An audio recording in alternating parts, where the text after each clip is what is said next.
यार ले आयो किसी एक के लिए नहीं बल्कि तुम सब के लिए हाजिर में ईपो एपिसोड नंबर 10। और इस वीडियो पे 4K लाइक टारगेट अगर हिट होता है तो उसकी नेक्स्ट एपिसोड 45 मिनट से ऊपर की होगी, क्योंकि हमारी वीडियो की लेंथ और ड्यूरेशन आपके लाइक और कमेंट पे डिपेंड करती है। जितने ज्यादा लाइक और कमेंट होंगे उतनी ही अगली वीडियो बड़ी होगी। तो चलो यार अब शुरू करते हैं।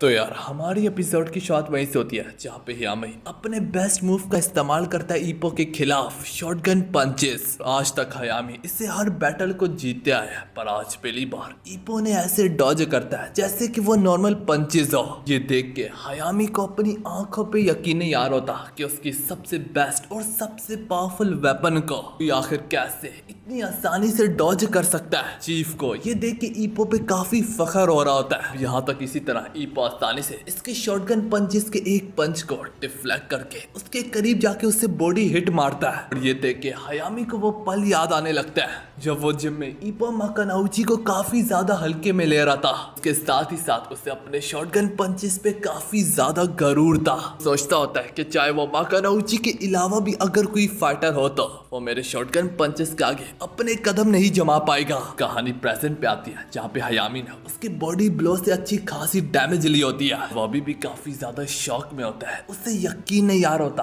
कि आखिर इस शख्स ने मेरी शॉटगन पंचेस को कैसे हरा दिया। हयामी को गुस्सा आता है और वो कहता है मैं हारने के लिए तैयार ही नहीं हूँ। कहते हुए वो ईपो की क्लोज रेंज में जाके उसके साथ पंचेस एक्सचेंज करना शुरू करता है। और ये बात तो हम सबको अच्छे से मालूम है कि क्लोज रेंज में पंचेस को एक्सचेंज करना ये तो ईपो की स्पेशलिटी है। अब यहाँ पे हयामी के भी एक दो पंचेस ईपो को लगते हैं। ईपो ने काफी सख्त पंचेस अपने करियर में सेव है तो ईपो को इन मामूली पंचेस से दर्द नहीं होता। इसके बाद से ईपो अपनी उम्मीदें अपने पंचेस से लगा बैठता है। बीच में कभी कभार हयामी अपने मामूली पंचेस से ईपो को पीछे धकेलता तो होता है, लेकिन जब ईपो इन्हें झेलते हुए अपने पंचेस को हिलाना शुरू करता है और अपने खतरनाक राइट मॉन्स्टर ब्लो पे रिलाई करता है तो उन पंचेस की पावर हयामी के पंचेस से कई गुना ज्यादा होती है। और इसके साथ ही साथ हयामी की बर्दाश्त से भी आखिरकार एक खतरनाक किस्म के पंचेस एक्सचेंज कंपटीशन के बाद बहुत दमदार किस्म का राइट अपरकट उसके सीधा मुंह पे दे मारता है, जो कि इतना ज्यादा पावरफुल होता है कि इससे हयामी यहीं पे नॉकडाउन हो जाता है। इसे नॉकडाउन करने के बाद अक्सर फाइटर्स अपनी सांस बढ़ते हैं, मगर हम देख पाते हैं ईपो अभी भी अपने जुनून और जज्बे से उभर रहा होता है कि ईपो तो तैयार होता है कि अगर ये दोबारा भी उठ जाए मैं उसे दोबारा जमीन में गाड़ूंगा, अगर ये फिर उठेगा मैं फिर गाड़ूंगा, या आखिर जितनी बार खड़ा होगा मैं उतनी बार इसे जमीन में गाड़ूंगा। और यहाँ पे हम देख पाते हैं रेफरी चेक करता है कि हयामी पहले ही बेहोश हो चुका है उसके राइट अपर कट से। इसने जो पहले दूसरे राउंड में ईपो की जो थोड़ी सी इंसल्ट की थी, मेरे ख्याल में शायद से ये वजह भी हो सकती है। ईपो उसे बार बार जमीन पे नॉकडाउन करने के लिए तैयार बैठा हुआ है। अरे यार देखते देखते ईपो को यहाँ पे विनर डिक्लेयर कर दिया जाता है। ये देख के ईपो को काफी खुशी होती है कि उसने एक ऐसे बॉक्सर को हराया जो कि आज तक अपने करियर में कभी हारा ही नहीं। तो हाँ यार ईपो सेमीफाइनल जीत चुका है। इसके बाद बस ईपो को एक महीने बाद फाइनल राउंड ही लड़ना है। और किमोरा तो इसकी विनर को देख के इतना ज्यादा हैरान होता है कि वो तो फौरन से रिंग पे ही टूट आते हैं। ताकि हम देख पाते हैं ताकामुरा को तो पहले से ईपो पे यकीन था कि वो जीतेगा, इस वजह से वो ज्यादा एक्साइटेड नहीं होता क्योंकि उसे मालूम था वो जीतेगा। अगर हाँ इसके बावजूद भी वो फिर भी काफी ज्यादा खुश होता है। आओकी नोटिस करता है जो सारी की सारी लड़कियां एक वक्त में हयामी के हैंडसम होने की वजह से उसे चेयर अप कर रही थी और उन्हें यकीन था कि हयामी ही जीतेगा। ईपो ने उन सारी की सारी लड़कियों के मुंह को बंद कर डाला, जबकि बड़े बड़े रिपोर्टर्स भी यहाँ पे यही समझ रहे थे कि हयामी ही जीतेगा। इसके साथ ही साथ आओकी और किमोरा को हयामी के लिए थोड़ा बहुत अफसोस भी होने लगता है। इस बेचारे हयामी की सबसे पावरफुल वेपन शॉटगन पंचेस को ईपो ने ऐसे डॉज किया जैसे वो कुछ भी नहीं थे, और ऊपर से ईपो ने रख रख के भी उसके मुंह पे लगाई। यहाँ तक उसके नॉकडाउन होने के बावजूद भी ईपो इस तरह से खड़ा था कि जैसे कि वो उसे बार बार हरा सकता है। इतनी देर में हयामी को जो होश आती है वो अपने कोच से पूछने लगता है क्या मैं जीत गया। अभी उसकी नजर सामने ईपो पे पड़ती है जो कि काफी धूमधाम से अपने दोस्तों के साथ सेलिब्रेट कर रहा होता है। का कोच कहता है हारना इतनी बुरी बात भी नहीं होती, ये तो हमारे लिए एक अच्छा सुनहरा मौका भी हो सकता है कि अगली बार हम दोबारा से शुरुआत करें शुरू से, और इस बार हम हर चीज का ध्यान रखें। इस समय हार का लफ्ज सुनने के बाद हयामी को अपने आप पे यकीन नहीं आ रहा होता कि वो आखिर कैसे हार गया। थोड़ी देर में हयामी इस कड़वी सच्चाई को कबूल करते हुए इसे एक पॉजिटिव वे में लेता है। यहाँ तक तो मोहम्मद अली और राइनार्ड भी तो अपने करियर में हारते थे, और अगली बार वो पहले से भी कई गुना ज्यादा स्ट्रॉन्ग होके रिंग में जाते थे। हयामी जब रिंग को छोड़ के जाने लगता है तो फिर से सारी की सारी लड़कियां उससे तसल्ली दे रही होती है, जो देख के आओकी और किमुरा को दोबारा से गुस्सा आने लगता है और वो कहने लगते हैं कि हम तो पागल थे, क्या हमें इसके लिए दुख हो रहा था। हम सारे रिपोर्टर्स को भी देखते हैं जिनकी काफी बड़ी उम्मीदें थी हयामी से, और उन्हीं सारे रिपोर्टर्स में हम फूजी को देखते हैं जिससे मालूम था कि ईपो को भी हराना इतना आसान नहीं होगा जितना कि ये सारे लोग प्रिडिक्ट कर रहे थे। गेस व्हाट, ईपो को हराना तो दूर की बात है बल्कि ईपो ही ये मैच जीत गया। ये देख के फूजी कहने लगता है चलो ईपो तो फाइनल तक पहुंच गया, और फाइनल में इसका अपोनेंट कौन होगा, मियाटा या फिर माशिबा, क्योंकि यही दो फाइटर्स अब बाकी है। इन्हीं दोनों बॉक्सर्स का आपस में मुकाबला होगा और जो जीतेगा वो ईपो से लड़ेगा। अगले सी में जब सारे के सारे लोग अपने अपने घरों को लौट के जाने लगते हैं, किमुरा सबसे कहने लगता है ईपो इसलिए ये मैच जीता क्योंकि इसे ट्रेनिंग कैंप में मैंने वो खतरनाक किस्म का फुटवर्क सिखाया था। नाओकी कहता है नहीं, उसे जो मैंने काउंटर पंच को करना सिखाया था उसकी वजह से ये मैच जीता है। इसी को लेके इनके बीच में बहस शुरू हो जाती है। फिर ईपो यहाँ पे कहता है मैं जीता हूँ क्योंकि तुम सबकी वजह से मैं जीता हूँ। मैंने फुटवर्क किमुरा से सीखा, काउंटर पंच मैंने आओकी से सीखा, और ताकामुरा इनसे मैंने क्या सीखा। जो सुन के ताकामुरा इसके पीछे हाथ धो के पड़ जाता है और वो से कहता है तू नाशुक्र है, तू रुक, मैं आज तेरी तो बजाता हूँ। तेरा पूरा करियर ही मेरी वजह से शुरू हुआ। भागते भागते भी ईपो काफी ज्यादा खुश होता है कि इसने मियाटा से प्रॉमिस किया था कि वो उसे फाइनल में मिलेगा। अब ईपो तो फाइनल तक पहुंच गया, बस उसे मियाटा का वेट करना है। तो उसी सी में सुबह सवेरे ईपो जूझ उठता है। वो इसी मैच की खुशी से उठता है कि वो फाइनल तक पहुंच चुका है। मैं पहले ही बता दूं, इस टूर्नामेंट में इस वक्त सिर्फ 3 लोग ही बचे हैं, एक ईपो, दूसरा माशिबा, तीसरा मियाटा। माशिबा और मियाटा में से जो भी अपना सेमीफाइनल जीतेगा वो ईपो के साथ लड़ेगा। सुबह सवेरे उसकी मदर तो काम पे निकल गई होती है और अपने साथ ईपो को इसलिए नहीं लेके गई होती कि चीफ ने बताया होता है कि ईपो को रेस्ट करने की जरूरत है। ईपो तो वैसे रेस्ट करना चाहता होता है लेकिन उसका ब्रेन उसे करने नहीं दे रहा होता। उसका ब्रेन बार बार बॉक्सिंग के ख्यालात उसके सर में घुसाता जा रहा है। इस वजह से ईपो एक हल्का फुल्का रोड वर्क के लिए निकल पड़ता है। धीरे धीरे करके ईपो आहिस्ता आहिस्ता तेज होने लगता है। उसका माइंड उसे ट्रेनिंग करने पे मजबूर कर रहा होता है। वहीं से ताकामुरा भी रोड वर्क करते करते जा रहा होता है जो कि काफी ज्यादा थक चुका होता है, लेकिन उसकी नजर जो ही ईपो पे पड़ती है वो भी ईपो को देख के काफी ज्यादा मोटिवेट होता है। जबकि चीफ कहने लगता है इस इडियट को मैंने कहा भी था कि आज रेस्ट करे। अरे यार, अब ये देख के ताकामुरा भी अपनी फुल स्पीड से दौड़ लगाने लगता है। दूसरी ओर हम ईपो को देख पाते हैं कि रोड वर्क से फारग हो जाने के बाद अपनी क्रश वगैरह को छुपके से देख रहा होता है। ईपो डिसाइड करता है कि वो अंदर कुछ खरीदने के बहाने से जाएगा और इसी कारण वो अपनी क्रश को करीबी से देख लेगा।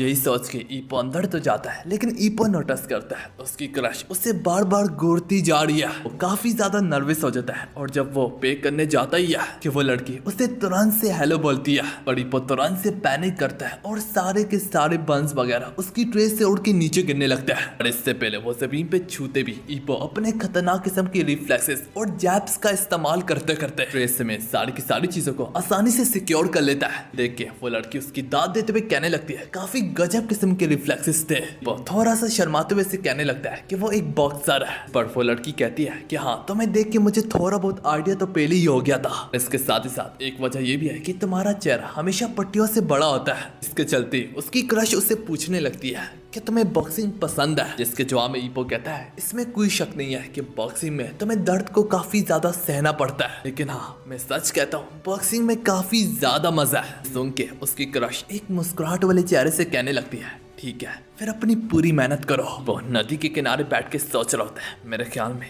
वो लड़की मियाटा की फैन है। उसी लम्हे में उसे याद आता है कि नहीं यार, मियाटा जब जीता था वो इतनी ज्यादा खुश नहीं लग रही थी। यही सोच के ईपो अपनी चांस की उम्मीदें लगा बैठता है और क्या पता वो अगली बार मेरा भी मैच देखने आए। ऐसे पहले मियाटा और माशिबा के वेट को टेस्ट किया जा रहा होता है। दोनों की दोनों आसानी से वेट लिमिट टेस्ट को पास कर देते हैं, पर माशिबा मियाटा के फादर के साथ उसे खड़ा देख के उनका मजाक उड़ाते हुए कहने लगता है काफी क्यूट लगते हो तुम दोनों एक साथ। एक बात तो बताओ मियाटा, जब तुम मुझसे हार जाओगे तो क्या तुम अपने दिल को बहलाने अपने फादर के पास जाओगे? तो तुम्हारा फादर भी एक ऐसा ही हारा हुआ फाइटर है जिसने कभी कोई टाइटल हासिल नहीं किया। मियाटा यहाँ से जाते जाते कहने लगता है, इतनी जल्दबाजी ही क्या है, मैं तुम्हें इसका मतलब रिंग में बताऊंगा। देखते ही देखते वो वक्त आ जाता है। अगले दिन का हमें सीन दिखाया जाता है जहाँ पे मियाटा वर्सेस माशिबा की शुरुआत होने को जारी होती है। हॉल में एंटर करने से पहले ईपो की नजर अपनी क्रश पे पड़ती है। ये देख के ईपो थोड़ा सा डिसअपॉइंट होता है और वो कहने लगता है, जैसे कि मैंने सोचा था, आखिरकार मियाटा की ही फैन निकली। मीटिंग रूम में मियाटा का फादर नोटिस करता है कि मियाटा थोड़े से प्रेशर में है। इसी बात पर मियाटा भी कहता है कि आज मुझे दुगना प्रेशर महसूस हो रहा है। वो इसलिए नहीं कि मैं माशिबा से लड़ने को जा रहा हूँ, वो तो इसलिए कि मैं ईपो को और अपने आप को फाइनल मैच में इमेजिन कर रहा था। हम दोनों ने प्रॉमिस किया था, ईपो ने तो अपने प्रॉमिस को पूरा कर दिया। अब बस मेरी बारी है। अगले सीन में देखते देखते दोनों के दोनों फाइटर्स रिंग में मौजूद होते हैं आमने सामने। मैच शुरू होने से पहले अचानक से पूरे हॉल में खामोशी सी छा जाती है। यहाँ पे फूजी ईपो को बताता है ये दोनों फाइटर सॉलिड पंचर्स खिलाते हैं क्योंकि शार्प पंचेस का इस्तेमाल करते हैं और इसके साथ ही साथ एक अच्छे मौके की तलाश में होते हैं कि कब अपने पंच को थ्रो करना है। जबकि ईपो, तुम जैसे फाइटर्स को मौके की तलाश नहीं होती क्योंकि तुम्हारे पंचेस हैवी ब्लोन पंचेस होते हैं। मतलब ये मैच काफी ज्यादा इंटेंस होगा। दोनों के दोनों अपनी टेक्निक्स,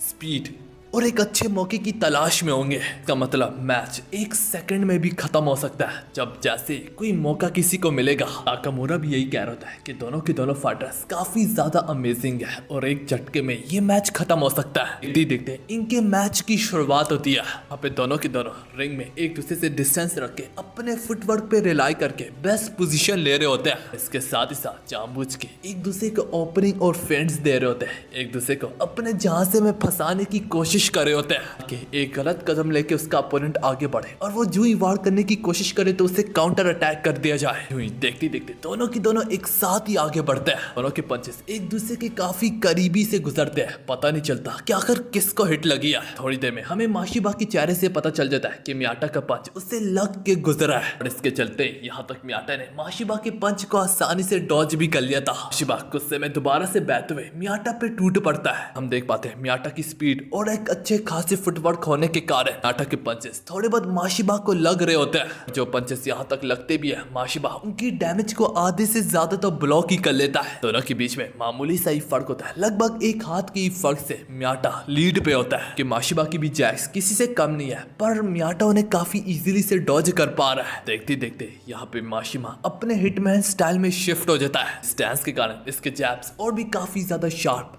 एक्यूरेट और यहाँ तक रेंज भी उसकी काफी दुगनी बढ़ जाती है। अपने हाथ को मोशन में लाते हुए माशिबा मियाटा को कंफ्यूज करता है और फिर जो ही अपने बड़े से जैब्स को थ्रो ही करता है। मियाटा को लगने लगता है कि उसने उसे डॉज कर लिया, पर लंबे लंबे हाथ होने की वजह से मियाटा के सीधा वो पंच उसके मुंह पे लगता है। इसी के साथ माशिबा के लंबे लंबे जैब्स की शुरुआत होती है। धीरे धीरे करके वो स्पीड पकड़ते जा रहे होते हैं। मियाटा को भी यहाँ तक डॉज करने में मुश्किल आने लगती है। माशिबा अपने पंचेस को जो ही थ्रो करता है, अपने जिस्म को भी वो थोड़ा सा आगे करता है। पंच मारते सारे अपने जिस्म को वापस पीछे करता है, जिस वजह से उसकी रेंज काफी ज्यादा बढ़ जाती है। माशिबा इन जैब्स वगैरह का इस्तेमाल करके मियाटा को पीछे धकेल लाता है और मियाटा यहाँ तक काफी ज्यादा समझदार है। वो थोड़ी देर में उसकी रेंज को जान लेता है और यहाँ तक उसके एंगल्स को भी। मियाटा अपनी समझदारी के कारण यहाँ तक वो भी अपना हिटमैन स्टैंस ले लेता है। ये देख के माशिबा की फट के चार हो जाती है, उससे अपनी बेइज्जती बर्दाश्त न होती। माशिबा अपनी फ्लिकरिंग जैब्स का दोबारा से इस्तेमाल करता ही है। मियाटा शोल्डर ब्लॉक करके उसकी रेंज में जाते हुए एक खतरनाक किस्म का पंच उसके सीधा मुंह पे थ्रो करता है। इसी काउंटर पंच के कारण वो यहाँ तक माशिबा को नॉकडाउन कर देता है। इसके साथ ही साथ मैं एक और चीज भी बता दूं, मियाटा का ये जो काउंटर पंच है, इसका ये बॉक्सिंग में इसके लिए ये सब कुछ है। इसकी प्राइड, इसकी इज्जत, इसका स्टाइल। माशिबा को नॉकडाउन देके ताकामुरा को काफी ज्यादा खुशी होती है। फूजी भी ये देख के कहने लगता है माशिबा के लंबे लंबे फ्लिकिंग जैब्स की वजह से। मियाटा को ये रियलाइज हो गया था कि जब वो पंच मारता है तो लंबे लंबे हाथों की वजह से वापस आने में उसे थोड़ा सा वक्त लगता है। इस दौरान वो डिफेंसलेस होता है। मियाटा ने इसी लम्हे से फायदा उठा के उसके मुंह पे पंच मारा। मालूम पड़ता है मियाटा की नजरें चील से भी ज्यादा तेज है और उसके रिफ्लेक्सेस भी उसी की तरह तेज है। शिबा ने काफी अच्छी खासी डैमेज ली होती है। रेफरी जून 7 तक पहुंचता है, इसके बावजूद भी माशिबा कैसे ना कैसे करके खड़ा हो ही जाता है। एक तरफ रेफरी जूही कहते तुम लोग दोबारा से बॉक्सिंग को कंटिन्यू कर ही सकते हो।